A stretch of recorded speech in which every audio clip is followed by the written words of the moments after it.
নমস্কার বন্ধুরা, আমি ঝুমা। আমার চ্যানেলে সবাইকে স্বাগত। আজকেরও আরও একটা দারুণ রেসিপি নিয়ে এসেছি বন্ধুরা আপনাদের সামনে। রেসিপিটি হলো গাঁটি কচু দিয়ে ইলিশ মাছের হালকা ঝোল। তা আমি কিভাবে বানিয়েছি আপনাদের কাছে শেয়ার করেছি। অসাধারণ লাগে কিন্তু এই গরম গরম এই ইলিশ মাছের পাতলা ঝোলটা দিয়ে।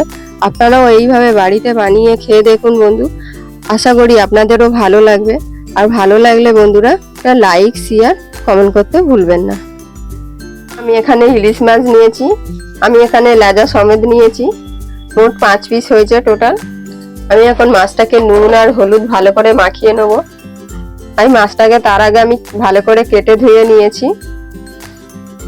হলুদ দেবো, নুন দিয়ে ভালো করে আমি মেখে নিচ্ছি। খুব ভালো করে কিন্তু মাছটাকে মাখাতে হবে।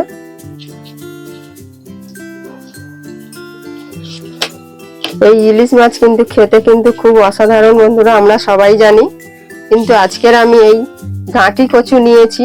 দেখুন, কচুটাকে আমি খোসা ছাড়িয়ে নিয়েছি, লম্বা লম্বা করে পিস করে নিয়েছি। এই গাঁটি কচু দিয়ে আজকের আমি এই ইলিশ মাছ করে দেখাবো। অসাধারণ খেতে হয়। আমি কিভাবে করছি আপনারা কিন্তু দেখবেন প্রথম থেকে শেষ অবধি। আমার নুন হলুদ মাখানো হয়ে গেছে। মাছটাকে আমি এখন হালকা করে ভেজে নেবো। হয়ে গেছে, কড়ার মধ্যে সর্ষের তেল দেবো। তেলটাকে খুব ভালো করে আমি গরম করে নেব। তেলটা আপনাদের পরিমাণ মতন আপনারা তেল দেবেন। আমার গরম হয়ে গেছে, আমি একটু নাড়িয়ে দেব। এবার আমি মাছগুলো ভেজে নেব।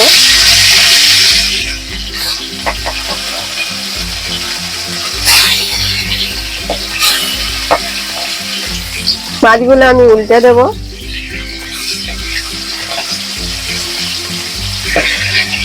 মাছ কিন্তু আমি খুব কড়া করব না, হালকা করেই ভেজে নেব। এগুলো আমার ভাজা হয়ে গেছে, আমি তুলে নেব।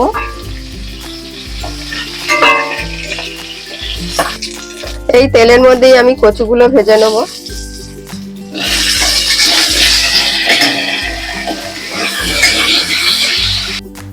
আমি পরিমাণ মতো নুন দেবো, অল্প হলুদ দেবো। নুন হলুদ দিয়ে আমি কচুগুলো ভালো করে লাল করে ভেজে নিচ্ছি। গ্যাসটা আমি মিডিয়ামে দেব, দিয়ে আমি ঢেকে ঢেকে ভাজাটা করে নেব, তাহলে কচুটাও সেদ্ধ হয়ে যাবে। আমি একটা বাটি নিয়েছি, ওদিকে কচুটা ভাজা হচ্ছে। আমি 1 চামচ কালো সর্ষে নিয়েছি, আর 1 চামচ সাদা সর্ষে নিয়েছি, আরো অল্প একটুখানি দিয়েছি। সর্ষেটা আমি খুব ভালো করে ধুয়ে নেব, দিয়ে ছাঁকনি দিয়ে আমি ছেঁকে নেব। আমি একটা মিক্সার বাটি নিয়েছি, সর্ষেটা আমি ধুয়ে নিয়েছি ভালো করে। মিক্সির বাটিতে আমি দিয়ে দিয়েছি 4টে কাঁচা লঙ্কা, পরিমাণ মতন লবণ দেব, অল্প একটু হলুদ দেব, 1/2 চামচ আমি লাল লঙ্কা দিয়েছি, একটু লাল হওয়ার জন্য। আপনারা যদি লাল না পছন্দ করেন দেবেন না। জল দিয়ে আমি সর্ষেটা মিহি করে বেটে নেব। মশলাটা আমি একদম মিহি করে বেটে নিয়েছি। দেখুন বন্ধুরা,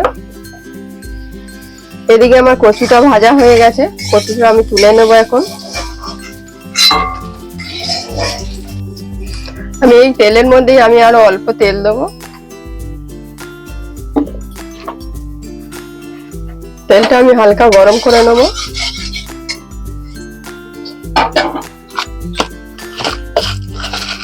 আমি অল্প একটু 5 ফোড়ন দিয়েছি। ফোড়নটা সুন্দর একটা গন্ধ বেরিয়েছে 5 ফোড়নের। এবার আমি একটা ছোট্ট পেঁয়াজ কেটে নিয়েছি। পেঁয়াজটা আমি সরু সরু করে পাতলা করে কেটে নিয়েছিলাম। পেঁয়াজটা আমি এখন ভেজে নেব। পেঁয়াজটা আমার ভাজা হয়ে গেছে। এবার যে বাটা করা মশলাটা আমি দিয়ে দেবো। মশলাটাও খুব ভালো করে কষিয়ে নেব। হয়ে গেছে দেখুন বন্ধুরা, সাইড থেকে কিন্তু তেল ছেড়ে দিয়েছে। এবার আমি যে কচুটা ভেজেছিলাম দিয়ে দেবো। কচুটা দেওয়ার পরেও আরো কিছুক্ষণ কষে নেব।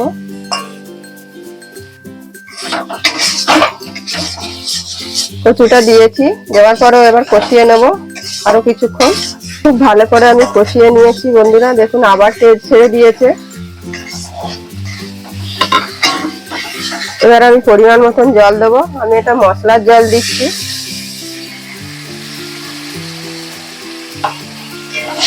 জলটা আপনারা পরিমাণ মতন দেবেন। আমি আরো কিছুটা জল দেব।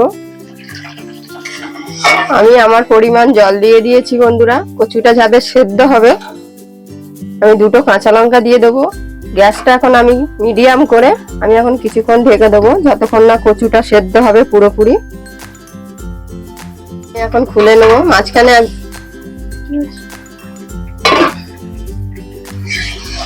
আমি ঢাকাটা খুলে দিয়েছি। কচুটা এখন কিন্তু সেদ্ধ হয়ে গেছে বন্ধু, দেখুন একদম নরম হয়ে গেছে। এবার যে আমি মাছগুলো ভেজে রেখেছিলাম, মাছগুলো আমি দিয়ে দেবো আস্তে করে। মাছগুলো দেওয়ার পর আমি আরো কিছুক্ষণ ফুটিয়ে নেব। আমি এখন আবার ঢেকে দেবো। এবার আমি ঢাকাটা খুলে নেব বন্ধুরা। আমি মাছটা দেওয়ার পরে আমি 3 মিনিট রেখেছি। খুব ভালো করে কিন্তু সবকিছু সেদ্ধ হয়ে গেছে। আমি এখন একটা বাটিতে ঢেলে নেব। আমি এখন একটা বাটিতে ঢেলে নিচ্ছি। মাছটা আমি এখন বাটিতে ঢেলে নিয়েছি। আমি অল্প একটু কাঁচা সর্ষের তেল দেবো উপর থেকে। আমার এই ইলিশ মাছের রেসিপিটি কেমন হয়েছে অবশ্যই বন্ধুরা কমেন্টে জানাবেন। আর এইভাবে বাড়িতে বানিয়ে খেয়ে দেখুন আপনারা, আশা করি আপনাদেরও ভালো লাগবে। আর ভালো লাগলে বন্ধুরা লাইক, শেয়ার, কমেন্ট করতে ভুলবেন না।